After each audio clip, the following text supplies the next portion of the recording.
We have an update for everyone about the 6-year-old boy in Shanxi province who had his eyeballs gouged out.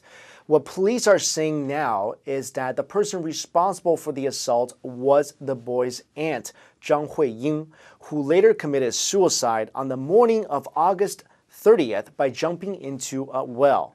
Police officials are now saying they came to this conclusion after finding Bingbing's blood on his aunt's clothing.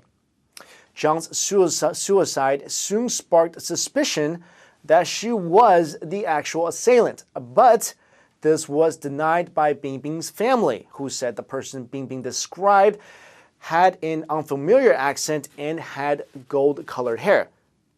The boy's father, Gouged, said the two families had a good relationship and that Zhang loved Bingbing, so there's no suspicion on their end. Guo also said Zhang has been dealing with paranoia her whole life and has a strong reaction to anything that might scare her. Now, media reports cited police as saying the aunt had argued with the boy's parents over how much money each family should contribute to the care of his grandfather, who was paralyzed. But Wang Wenli, the boy's mother, told the AP that reports of a dispute between the families were false. And she quotes, "There was no dispute between us and the aunt. I have heard that someone said we had a dispute over taking care of the grandfather, but that is just a lie." Netizens have also chimed in, with most saying that the aunt was just a scapegoat and that they do not believe in the police findings and saying there are just too many holes to this story.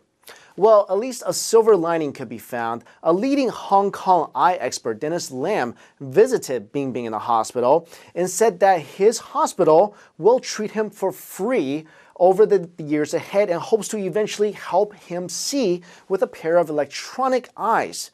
Now, the high-tech treatments will also involve putting sensors in Bingbing's tongue and forehead to detect direction and movement.